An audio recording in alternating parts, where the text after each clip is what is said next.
Everyone's much taller than me. The microphone. Right. This is the picture that Corey Doctorow and Chris Anderson probably have on their nightstand. And it's not just because, like Connor, they like a really good mustache, but it's because this is Chuck Hull. And Chuck Hull is famous because in 1986, he invented 3D printing. Now, 1986 is ages ago. 1986 is almost 30 years ago. And it's only just recently that it started to seep into the mainstream, this 3D printing. So why is this?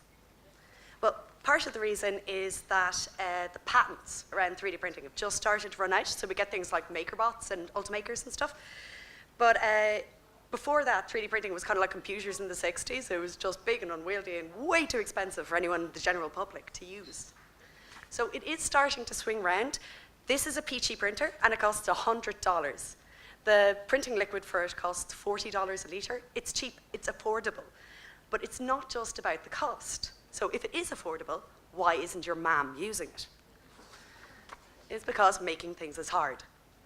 Even the simplest thing requires skills and knowledge. Like if I want to bake a cake, I need to know all of the elements and what processes to apply to them. I don't need to know what they all do exactly, but I need to know how they relate to each other. So there are ways we can make the process easier. We can have cake mix. We can package and present the elements you need to make something, where the relations of the elements to each other and the processes that you're applying to them are clearly explained. And we can also make tools. We can make tools that make the process much easier. A good tool can reduce the barrier and the need for that highly developed skills and the deep knowledge to make something. Like a 2-year-old can use an iPad, but if you sit them down in front of a ZX Spectrum, they're not going to look so fucking smart. So when it comes to digital fabrication, there are 4 main barriers to entry. People don't know about the machines or their capabilities. Even if they do, they don't know where to find the machines. Even if they do, they don't know how to make the files. And even if they do, they don't know what to make. So we've been trying to open up some of these bottlenecks. We made a website there. It's called finditmakeit.ie, and it's a searchable directory of digital fabricators in Ireland.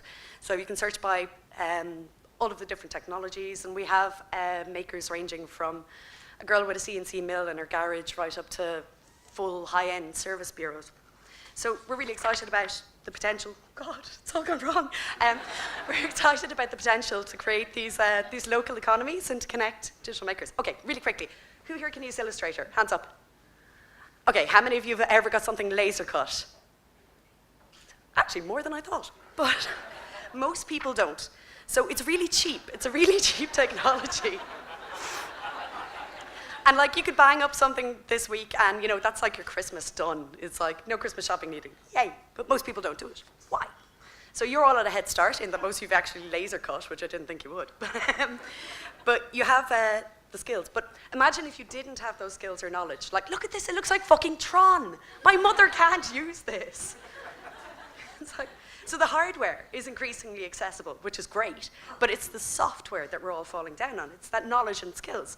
So we need to compensate for that by building better tools, easier tools, and allowing people to access expertise. In essence, it is just a UX problem.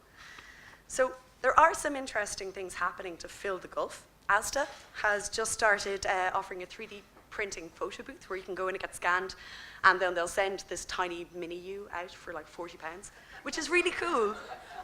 But it doesn't actually help anyone to make anything, really. So digital fabrication is not just about 3D printed guns and weird messy looking doodads.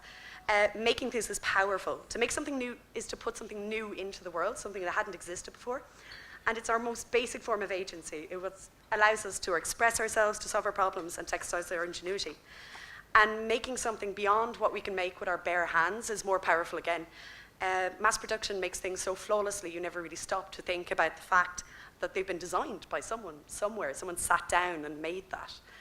So when we make things that can compete with that, then we can start to look at our environments more critically. And things aren't permanent, they're mutable, they're malleable. So everything is a version 2 and a version 3 and can be altered and improved.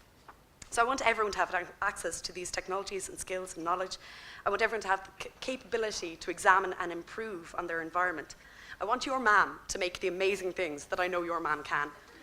So making is really powerful, and I think we should all just try to make it a little bit easier.